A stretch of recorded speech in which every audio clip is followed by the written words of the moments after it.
Well, I think the first thing that I had to realize as someone who's had a very traumatic life, and again, I don't really like to talk about my past that much because it's not real. Everything's now, and those are just imaginal acts.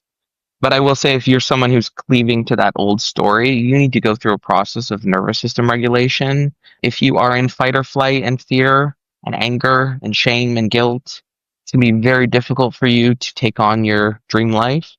So I had to not only just clean up my diet, get all the chemicals out of my house, meditate on a daily basis. I did Reiki, I did spinal energetics, I did breath work.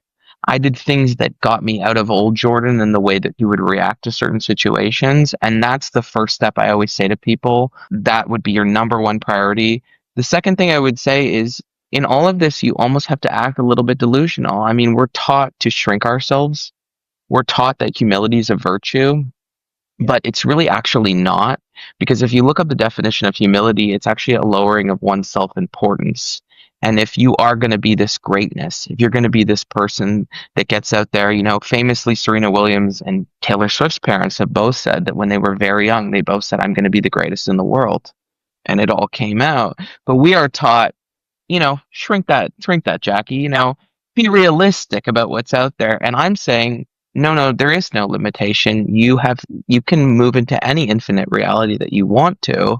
And I don't believe in a level of humility. Obviously, I don't believe in being arrogant. There's a difference. Yeah. Don't ever shrink yourself. Don't ever think that there are circumstances outside of you that are going to determine if you're successful. That's not how the world is set up. That's not how quantum physics is set up. It's set up in a way that you have to start living like the new character, the new person.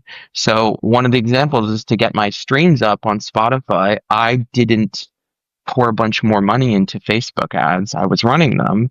I started walking around like there were paparazzi. I started walking around having fake phone calls with my manager about my tour. And I actually was doing less marketing, and my monthly listeners went up 60,000 people in about 3 weeks Uh-huh. because I was living in the new reality. I was shifting in the new reality. And so it's an internal game, and part of this is rejecting victimhood.